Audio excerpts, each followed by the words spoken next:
Personal finance expert and MeVest founder Lesley-Anne joining us on Canada Now. And Lesley-Anne, your latest article in the Star discusses saving money on gardening this year. I know. And, have you noticed that your neighborhood is actually a little bit more green than even last year? So around this time last year, there was a spike in a trend called pandemic gardening.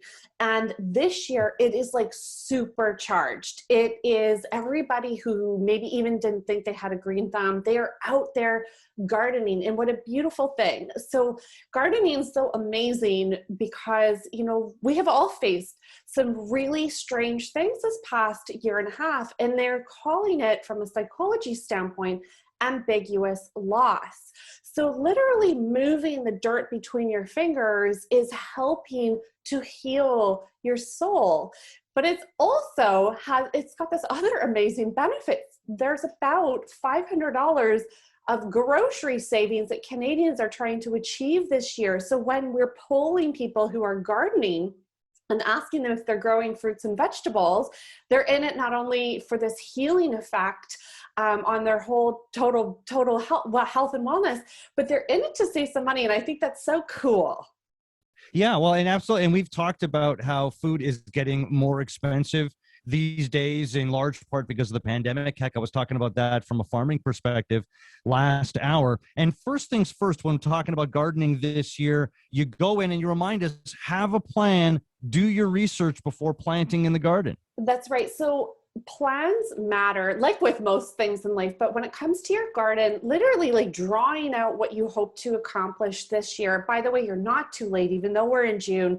If you want to get on this, get out your pen and paper and start to draw out how you want your garden to look. When you have a vision, you can then begin to research. So when I'm talking about researching, we're talking about what kind of soil do you have? Will what you want in your plan actually be able to grow? And there's, maybe a peach tree can't grow for you, but maybe something like a tomato plant can. So I'll share this story with you. The folks that we bought our house from skipped this step. They did not actually research the quality of soil or the grading of like the incline, because our house sits on an incline, and they tried 3 separate times to lay sod and plant a garden in the back, and it failed all 3 times. So thousands of dollars were wasted trying to do something that was impossible. Like the soil grading would never allow for the kinds of sod that they wanted to put down, the kind of garden they wanted to plant to really take root. And so, unfortunately, a lot of people make mistakes on timing and soil quality because they just don't spend the time to understand what's going to go into that plan. Yeah, and spending the time. Rome wasn't built in a day, and one's garden likely won't be either. So as far as putting your budget is concerned, budget for the long haul. Absolutely. So you just can't build a garden nor your skills in one season. It does take time and space it out. Like with any major purchase, a garden is actually an investment, and you'll want to focus on top priority items first. So I mentioned that grade, the fact that our house sits on a hill, and there's a portion of our garden where we have sod or soil that's actually starting to erode because the incline is so steep. So what we're prioritizing this year in our garden is actually planting shrubs that will take root and anchor the soil down in the specific problem area. So as you're thinking of your garden, think about what's going to be most helpful. And guess what? I had to give up my raised flower bed in the back in order to accommodate this expansion of shrubbery in the front yard, but it will hopefully, bring forth some good and new health to that front part of the garden. Well, and that actually gives me an idea, and I'm glad you brought that up, because for years I've been wondering, there's a part of my backyard, again, just on the part of an incline, where the dirt just will not maintain. It just gets lower and lower to a point where it's lower than my fence. And I've got a little dog, And I often worry that if I don't watch her, she might crawl under the fence and not be able to come back, and then maybe fall down there. And I always go every year, and I pack a lot of dirt. And then by the end of the season, I see it go down. Planting something there would be a good idea, a shrubbery. So yeah, it could work for you. Yeah. Yeah, that'll work. You just saved my dog's life, Lesley-Anne. That's what I'm getting at. Okay. So I appreciate that. And in looking at, hey, we're going to get a garden this year. This is what we're going to do. We're all in. We're going to budget for it. You advise us to start small when starting a garden to see what you like to plant. It's going to keep the cost down as well. That's right. So you're not going to like everything that you plant. Certainly, I learned this when I was still living in a condo and was growing things on my balcony and indoors.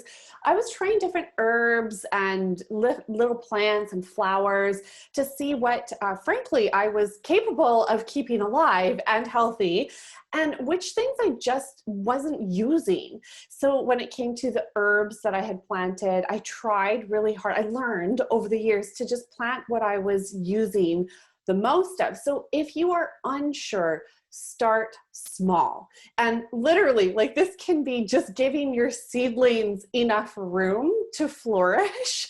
Yeah. And it's really, if you're thinking, gosh, I should go all in and try and save even more money on my groceries by planting, a ludicrous amount of vegetable seeds, don't do that. Start small, get great at what you are planting, learn to work with the soil that you do have, and then figure out, like, next season, add some more. Remember, when we're doing a garden, it's not about the size of the bounty, like how much you're going to get out of your vegetable and fruits.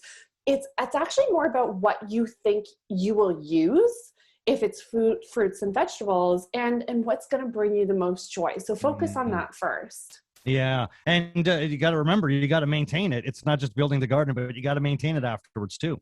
Absolutely. And like, we all are short on time most of the time. So I recommend that you actually scale the size of your garden and your gardening projects this year to how much time you have available. But also, it could apply to your budget too. Like, if you only have so many funds available, scale it down so that you can get great at something small that you can see the impact on, and save up for next year. Yeah, gonna need tools, and you write about it in the piece in the Star, and it's just this is so Lesley-Anne of you to remind us about this. Hey, if you need tools, budget for it, save up for it, find some sales, but secondhand tools, you might want to find those as well. I've got a shed full of, like, my grandparents' tools and my wife's grandparents' tools. They lasted forever, and we still use them. Yeah, isn't that such a cool way to move things through the family too? You don't need new tools. They're going to get dirty really fast, and there's such great secondhand tools out there. People want to get rid of their things they're no longer using, so take advantage of that. Like, I am currently on the hunt for a rain barrel, and I think I even found one possibly today that I will put a bid on for my local swap and save. But you don't need brand new everything. And in fact, if you do need something, check your dollar store, because something small like gloves or even a basket to like carry some of your tools around it, all of that can be bought for a few dollars if you take good care of it. Like, I've had my dollar store gardening gloves going on 3.5 seasons. I guess we're halfway through 3.5 seasons now. And they're great. They're totally fine. Now, what happens next to them will be, whatever my toddler decides, wherever he decides to put them. He's into burying things at the moment. So, hopefully I'll have them next year, but I'm not sure. Yeah, no kidding. If you could help it, you would. Check out mevest.ca, personal finance expert, Mevest founder, and Hammer and Hank's mom, Lesley-Anne Scorgi. Lesley-Anne, always a pleasure, my friend. We'll talk to you again next week. Thanks, Jeff. All right. Thank you, Lesley-Anne. Not